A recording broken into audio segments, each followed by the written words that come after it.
don't know whether you know the story about Tiger's picture in Sports Illustrated and Faces in the Crowd. And he was in there one time, and my wife Nancy had been in there some months before that for her golfing achievements.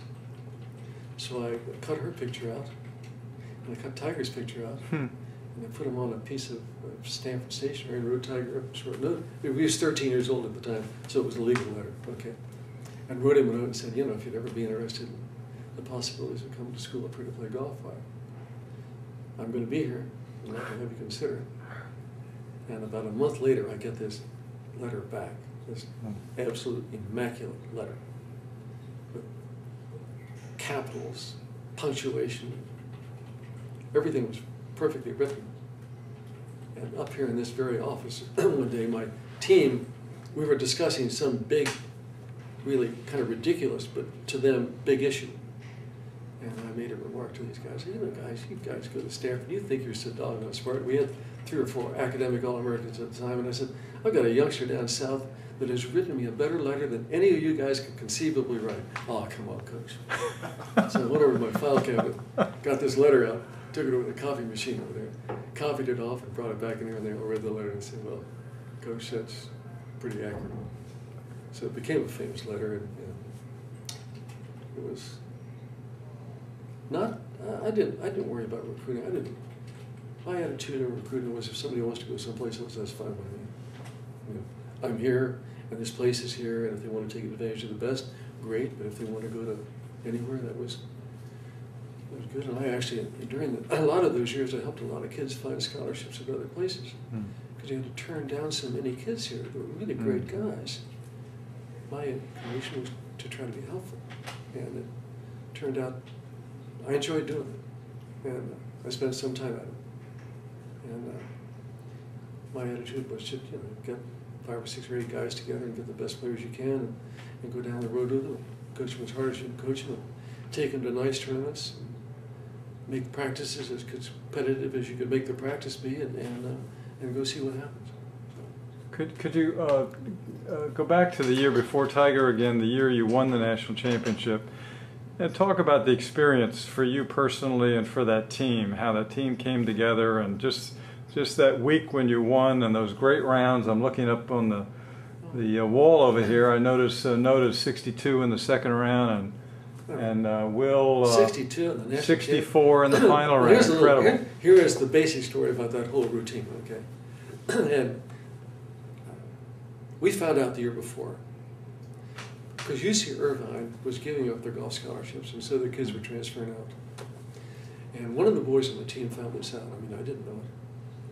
And he said, Coach, did you read the article about UC Irvine's golf? And I said, no, what's going on? He said, well, guys are transferring out looking for places to go. And William Onakasawa is going to be looking for a place. Coach, go get him. He's our favorite guy, because we played a lot with Irvine that year. Yeah. Who was it? William Onakasawa. Onakasawa. So I called the coach down there, did all that kind of stuff, got a hold of William, and so now I've got to go down to the admissions department. The only time I ever did this, went down there and begged. For a transfer. Yeah, transfer in the middle of the year. Yeah. I mean, that didn't ever occur at Stanford. And I'm down there on my knees, my hands folded in front of me, with Joan Lipton, begged to take this guy. And then I made a statement, which I wasn't too sure it was all that accurate, but I felt like saying, I said, you know, Joan, if we take the guy, we're going to win the national championship. He's going to be the glue for the whole team.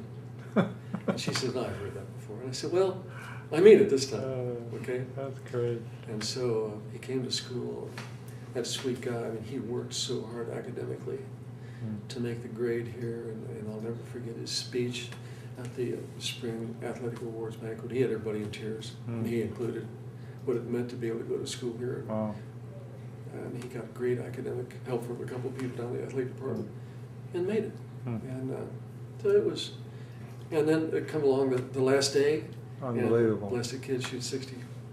Unreal. You must have been just at a whole nother, personally, a whole nother level.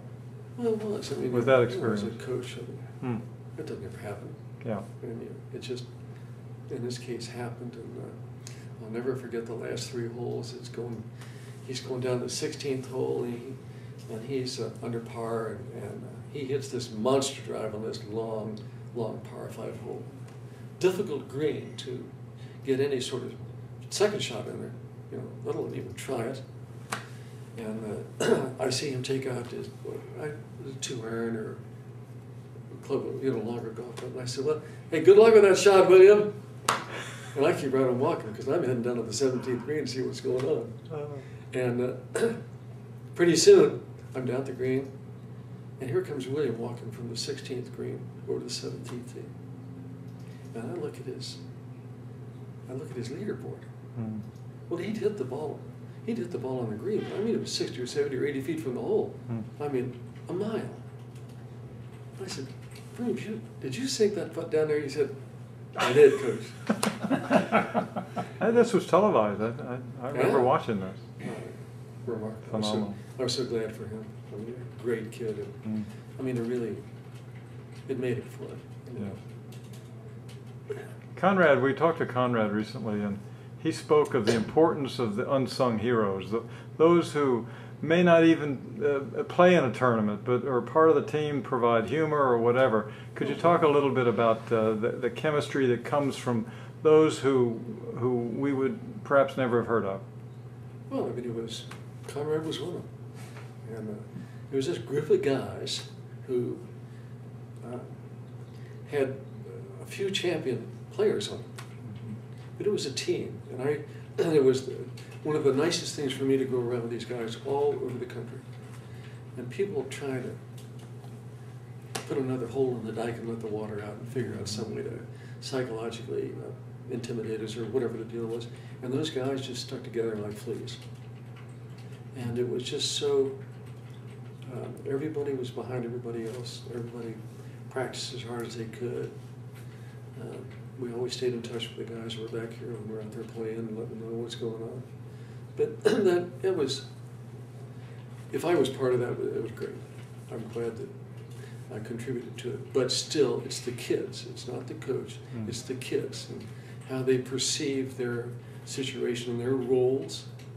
And, you know, the last half of a couple of those years there wasn't a whole lot of playing off to see who was going to get to play in the spring, but the team was pretty well settled in.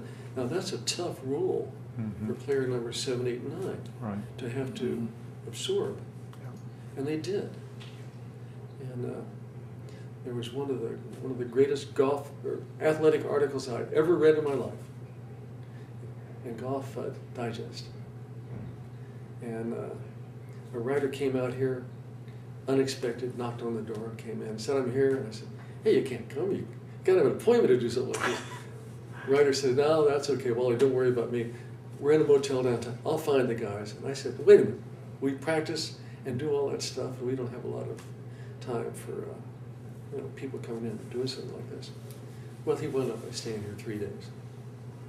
And then the article came out, and it was I've read a bunch of sports articles in my life, and this was one of the most perceptive articles. And he knew those guys like the back of his hand.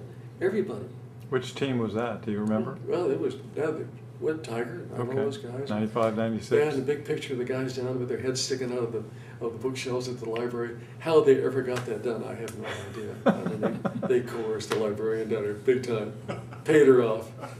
And but it was one of those. Do you remember that, Conrad? Yeah, I do. It was a great article. They had the 5 guys that were headed to the national championship. Yeah. But it was remarkable. I mean, and after that, I realized I was sort of a dunce in the way I handled the sports writer by not.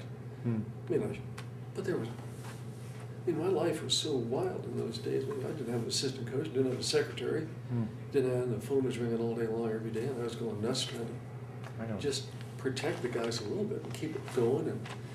But it was a great article. I still have the Golf Digest in my house back at the ranch, and a little sign on the front of it that don't ever throw this out. I wonder if we could get a copy of it. Do you have it, Conrad? You know where it's at? It's down in the Hall of Fame case. Oh. Yeah, That would be great, and maybe the letter that Tiger wrote as well. I can send you a copy of that. If it's okay to use that.